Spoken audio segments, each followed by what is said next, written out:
Assalamualaikum warahmatullahi wabarakatuh. Shalom, Om Swastiastu, Namo Buddhaya, salam kebajikan buat kita semua. Pertama-tama kita panjatkan puji syukur kehadirat Allah Subhanahu Wa Taala yang telah memberikan kita rahmat dan hidayahnya sehingga kita dapat berkumpul di acara pembahasan bisnis planning. Yang terhormat Bapak Tri selaku dosen pengampu mata kuliah pengantar manajemen dan kewirausahaan, dan teman-teman yang saya banggakan. Sebelumnya di sini saya akan memperkenalkan diri. Perkenalkan, nama saya Alfitur Nova dengan NIM 210 910 201 001. Di sini saya akan menjelaskan tentang pembahasan tentang rencana usaha pembuatan kaos yang akan dijelaskan oleh saya sendiri. Yang pertama-tama saya akan menjelaskan tentang latar belakang rencana usaha bisnis kaos saya. Yang pertama, Indonesia merupakan negara yang sangat kaya akan kebudayaan, beragam tarian dan lagu daerah, adat istiadat, tradisi, bahkan sampai makanan. Keanekaragaman ini disebabkan karena Indonesia merupakan kepulauan yang dikukus pulau-pulaunya terbesar dari Sabang sampai Merauke. Dengan berlakunya era globalisasi, sampai sebagian besar warga negara Indonesia tidak mengetahui kebudayaannya Indonesia. Hal ini sangat memprihatinkan, mengingat sebagian besar penduduk Indonesia yang tidak mengetahui generasi muda merupakan penerus bangsa. Kurangnya rasa kepedulian terhadap kebudayaan Indonesia merupakan salah satu faktor terpenting yang membuat mereka melupakan kebudayaannya sendiri. Hal ini berdampak pada diakuinya beberapa kebudayaan Indonesia oleh negara tetangga, sedangkan mereka marak sekarang ini. Yang kedua, saya akan menjelaskan tentang rumusan masalah. Yang pertama adalah penggunaan kaos tidak terlepas dari kehidupan sehari-hari, karena fungsi kaos sendiri sangatlah penting, yaitu sebagai sandang yang menutupi dan melindungi tubuh.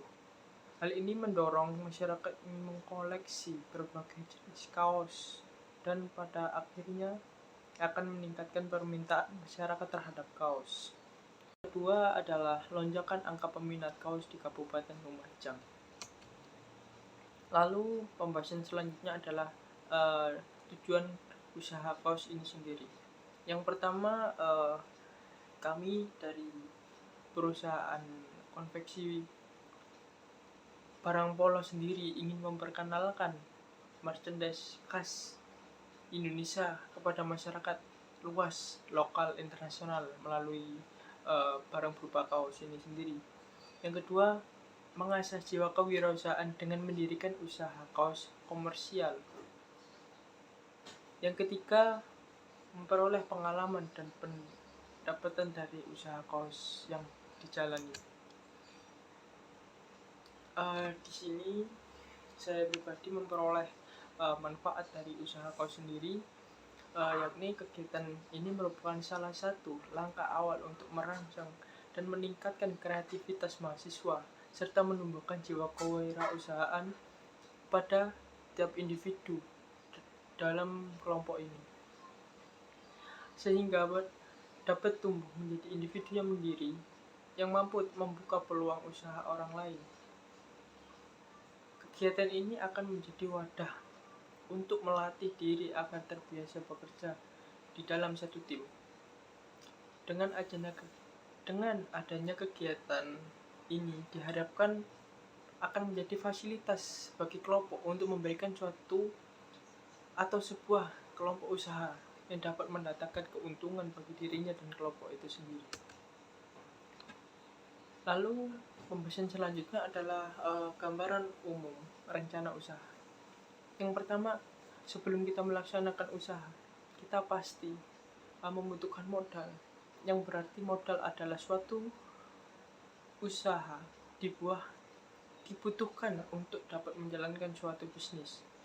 Rencana modal usaha untuk menjalankan usaha kaos didapatkan dari dana dari upah setiap penjualan kaos. Yang kedua, kita membutuhkan biaya produksi.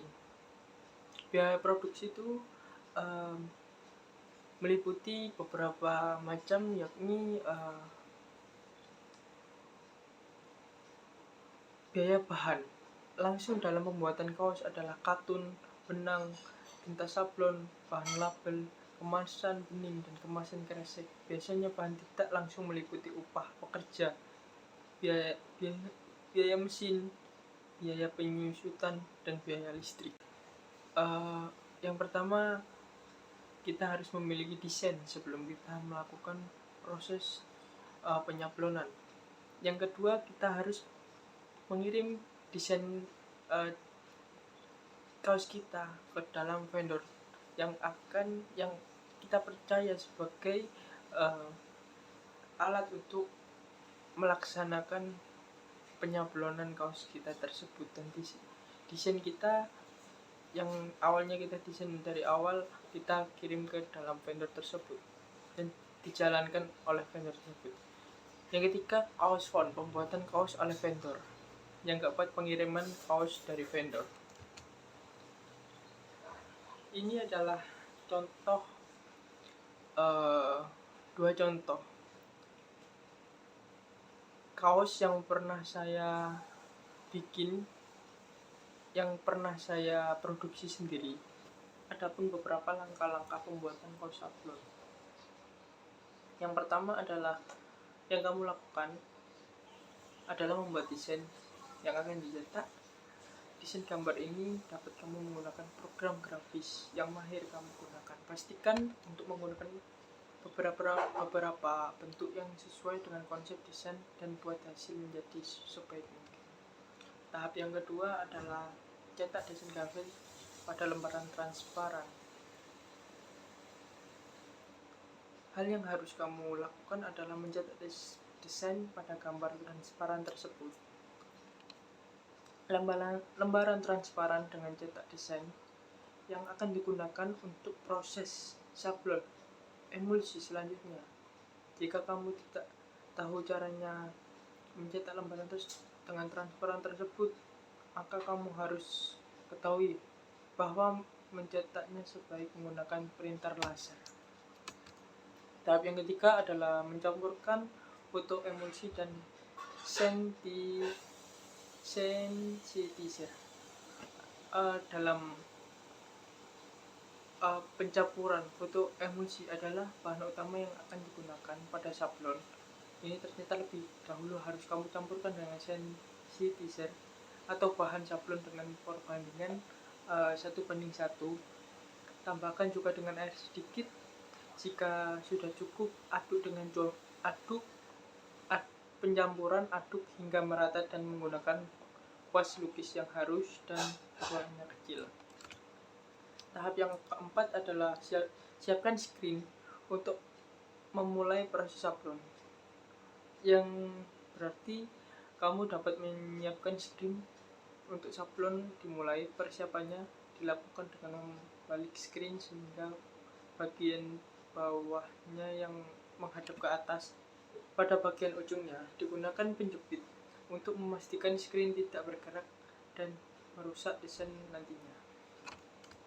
Tahap yang kelima adalah mengaplikasikan campuran foto emulsi ke screen sablon, yang berarti kamu kini sudah dapat mengaplikasikan foto emulsi yang sudah dicampurkan dengan screen sablon. Pastikan melakukan proses ini di ruangan yang cukup gelap karena foto emulsi reaktif pada cahaya. Aplikasikan dalam jumlah yang sedikit saja pada di sisi bawah screen yang sudah diposisikan menghadap yang keenam.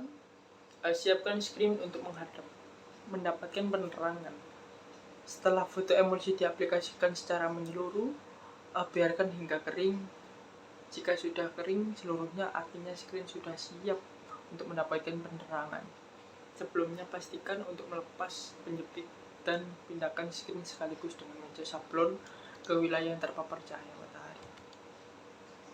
Tahap yang ketujuh adalah paparkan cahaya pada screen sablon. Sebaiknya kamu memanfaatkan cahaya alami untuk hasil sablon yang lebih baik dan bagus. Paparan cahaya ini sebaiknya adalah dengan menggunakan cahaya matahari. Jadi bawah screen kamu ke bawah sinar matahari perlahan, namun jangan terlalu lama. Jika terlalu lama berdampak pada efek dan membuat desain terbakar dan tidak dapat dicuci nantinya. Lalu adalah cuci tahap yang ke-8. Setelah beberapa tahap yang tadi sudah melaksanakan proses sablon, lalu kita harus cepat-cepat mencuci screen sablon hingga bersih. Selesai memaparkan cahaya ke desain sablon, kamu kemudian harus membuka lapisan kaca dan kertas transparan yang sudah disusun pada screen sablon. Step itu bawa screen untuk dicuci hingga bersih. Bagian lainnya selain desain yang kamu buat di kertas transparan tadi. Tahap yang ke-9 adalah pemeriksaan pencetakan mulai dilakukan, yang berarti adalah kita harus melihat desain selesai dibersihkan, maka selanjutnya kamu dapat memeriksa hasil cetakan. Keringkan terlebih dahulu dan angkat ke arah cahaya. Temukan pada adanya lubang di cetakan. Jika ada yang bermasalah, maka kamu melanjutkan proses ke selanjutnya. Panaskan tinta hingga mengering. Terakhir, panaskan tinta hingga cetakan tadi hingga benar-benar kering. Proses pemanasan ini sebaiknya dilakukan searah dengan catatan tinta berada. Jangan terlalu lama melakukan pemanasan, cukup beberapa menit saja. Yang pertama yang kita butuhkan adalah kita harus menentukan desain. Yang kedua, memilih bahan yang sesuai dengan keinginan. Setelah desain yang diinginkan jadi, maka selanjutnya kita survei bahan. Untuk jenis kain printing, bahan yang cocok adalah bahan yang mengandung polyester. Yang ketiga adalah Corel Draw, yang merupakan aplikasi favorit yang digunakan para desainer baju, kaos. Hasil desain berupa vektor yang kita akan pecah gambarnya apabila diperbesar. Yang keempat adalah Abu Isolator, sama dengan Corel Draw, menghasilkan file berupa vektor yang sangat berguna untuk membuat kaos full printing. Tahap selanjutnya adalah setelah kita melaksanakan suatu proses produksi, tahap selanjutnya kita harus memiliki dan menganalisis berbagai macam strategi pemasaran. Yang pertama adalah riset tentang target pasar dan strategi pemasarannya, yang berarti produk langkah yang paling awal adalah mencari target market atau calon pelanggan. Yang kedua, modifikasi produk dengan desain kaos yang up to date. Untuk mengembangkan usaha sablon Anda, salah satu yang harus dilakukan adalah memodifikasi produk atau jasa yang ditawarkan oleh perusahaan Anda. Yang ketiga, memanfaatkan sosial media untuk jadi bahan Anda melakukan kegiatan promosi. Yang keempat, menggunakan sistem free order atau membuat produk dengan desain yang sudah Anda capai sendiri, posting di sosial media, terutama di Instagram, Facebook, TikTok, IG, dan sosial media lainnya. Lalu setelah kita merencanakan berbagai macam permasalahan yang ada di usaha kaos tersebut, kita harus melihat volume produksi dan proyeksi penjualan. Yang berarti yang saya alami sendiri, saya memproduksi kaos untuk bulan pertama ditetapkan sebesar 50 kaos per bulan oleh perusahaan. Sedangkan untuk bulan kedua dilakukan produksi tahap tambahan atau sekitar 10 kaos, yang berarti saya ditargetkan untuk menambah target pencapaian kaos menjadi 60 buah kaos per bulan. Apabila saya tidak mencapai dan kurang target per bulannya, maka saya akan berkurang juga pendapatan saya per bulan. Berbeda dengan sebelum-sebelumnya yang saya telah lebih dari target yang diinginkan oleh pemilik perusahaan.